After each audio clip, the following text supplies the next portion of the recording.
আসসালামু আলাইকুম গাইস, আপনাদের মাঝে নতুন একটা ভিডিও নিয়ে নতুন একটা রেসিপি নিয়ে আসলাম। সেটা হচ্ছে কুকিজ বা বিস্কুট। একদম সহজ পদ্ধতি, ঘরে কিছু উপকরণ দিয়ে আপনারা এই সুন্দর বিস্কুট বানিয়ে নিতে পারবেন। যখনই আপনাদের চা খাওয়ার মন চায় আপনারা চায়ের সাথে খেতে পারেন, সন্ধ্যায় হোক, বিকেলে হোক, তারপর সকালের হোক, যেটাই হোক। আশা করি ভালো লাগবে। প্রথমে এখানে মোটা চিনিটা নিলে সবচেয়ে ভালো হবে। আমি এখানে চিকন চিনিটা আমি ব্যবহার করেছি, কেন কি আমার কাছে মোটা চিনিটা ছিল না অ্যাভেলেবেল।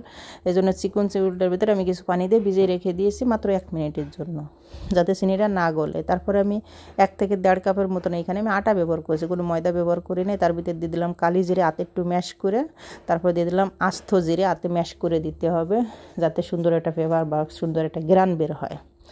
এখন আমি তেল দিয়ে, রান্নার রেগুলার তেল দিয়ে সুন্দর আটাটাকে একটু ময়াম দিয়ে নিব, যাতে দেখবেন জুরজুরো হয়ে যায়, যাতে আপনার বিস্কুটগুলো আরও বেশি ক্রিস্পি। আর এখানে আমি 1 চিমটি বেকিং সোডা ব্যবহার করেছি, 1 চিমটি মাত্র, বেশি না। আপনারা 1 চিমটির মতন বেকিং সোডা ব্যবহার করেন। আর যদি না ব্যবহার করেন তাতে কোনো সমস্যা নাই, কিন্তু বেকিং পাউডার ব্যবহার করবেন না। এখন আমি তেল দিয়ে ভালোভাবে একটু ময়ান করে নেব। দেখেন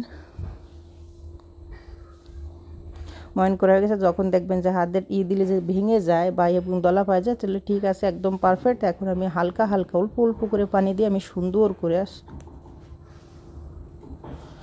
শক্ত একটা ডো আমি তৈরি করে নেব। এখানে একদম শক্ত হবে না, নরম না, দেখুন এরকম শক্ত টাইপের হবে। সুন্দর একটা ডো আমি এখানে বানাই নিয়ে এসেছি। অল্প অল্প করে পানি দিতে হবে, একদম নর্মাল যে রেগুলার যে পানি ওই পানি ব্যবহার করতে হবে। আমি এখানে 5 মিনিট একটু রেস্টে রেখে দিয়েছিলাম। তারপরে আমি এখন আপনারা একটু 1-2 মিনিট একটু সেনে নেবেন, যাতে আটাটা সুন্দর করে মেখে যায়। এখন আমি এখানে দেখুন বেলে নিতেছি কীভাবে। বেশি পাতলা করা যাবে না বা বেশি মোটাও রাখা যাবে না। এই বিস্কুটগুলো খাইতে একদম দুর্দান্ত টেস্ট পাবেন আপনারা, মাশাআল্লাহ। যাকেই দেবেন সে বুঝতে পারবেন না যে এটা কি বাজারে না দোকানে। আমার মনে হয় বাজারের চেয়ে বেশি টেস্ট হয়। আপনারা বাজার থেকে এত টাকা খরচ না করে সামান্য কিছু উপকরণ দিয়ে ঘরে বসে এত সুন্দর টেস্টি বিস্কুট আপনারা বানিয়ে নিতে পারেন। সকলের খাবার পারেন, নিজেরা খেতে পারেন। আর বাচ্চাদের তো খুবই পছন্দের একটা খাবার বিস্কুট।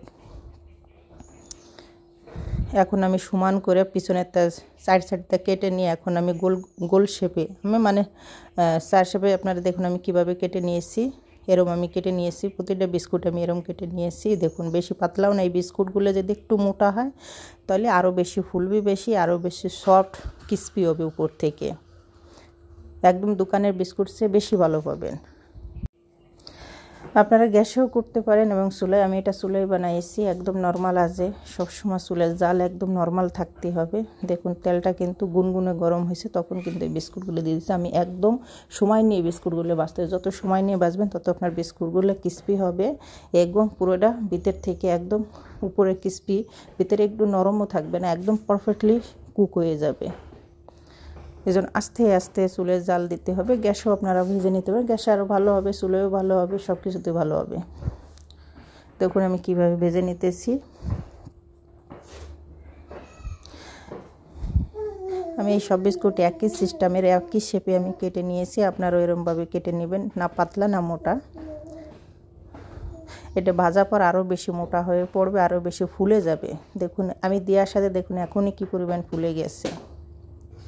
আর যদি আমার ভিডিও যদি আপনাদের কাছে ভালো লাগে তাহলে অবশ্যই আমার চ্যানেলটা সাবস্ক্রাইব করে রাখবেন এবং শেয়ার করে দেবেন এবং লাইক দিয়ে যাবেন। আর যারা প্রতিদিন আমার ভিডিও দেখেন তাদের সবাইকে আমি অসংখ্য ধন্যবাদ জানাই। সবাই সবসময় যে দেখেন সবাইকে আমি ধন্যবাদ জানাই। আর শেয়ার বেশি বেশি করে শেয়ার করে দেবেন। আর এই বিস্কুটটা একবার হলে আপনারা বাসায় হয়তো বানিয়ে রেখে দিতে পারেন, 3-4 মাস বা 2 মাস এরকম। এমনি যতটা আপনারা পাবেন 1 নিমিষেই শেষ হয়ে যাবেন, হয়তো 2 মাস আপনারা স্টোর করে রাখতে পারেন। এতটা পারফেক্ট একটা বিস্কুট। দেখুন এরকম একটা গোল্ডেন একটা কালার আসা পর্যন্ত আমি ভেজে নিয়েছি। আপনারা এরকম ভেজে নেবেন, সুন্দর একটা কালার আসা পর্যন্ত। আমি একই রকমের সব বিস্কুটগুলো এরকম ভেজে নেব।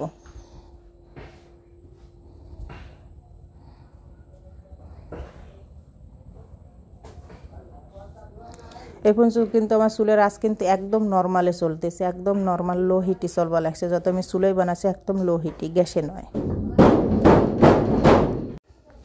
এরপর আমি সব বিস্কুটগুলো একই শেপে একই রকম আমি বানাই নিয়েছি। আপনারা এই পথে বানাবেন। আর দেখুন কতটা কুড়মুড়ি হয়েছে আর কতটা সফট হয়েছে যে আধে ধরার সাথে একদম ভেঙে যাওয়া লাগছে। আর টেস্টের কথা বলা যাবে না, অসাধারণ টেস্ট হয়েছে। আপনারা একবার হইলেও বাসায় ট্রাই করবেন, বানায় রেখে দিতে পারেন। যে কোনো নাস্তার সাথে আপনারা এটা পরিবেশন করতে পারেন। কোনো মেহমান আসলে তারা দিলে ঠিক পাবে না যেটা আপনি নিজে হাতে বানাইছেন। আশা করি এই রেসিপিটা আপনাদের কাছে অনেক ভালো লাগবে। যদি ভালো লাগে সবসময় ভালো থাকবেন এবং চ্যানেলটা অবশ্যই সাবস্ক্রাইব করে রাখবেন নতুন নতুন ভিডিও পাওয়ার জন্য। সবাই আবারও বলি, সবাই ভালো থাকবেন, সুস্থ থাকবেন। আল্লাহ হাফেজ।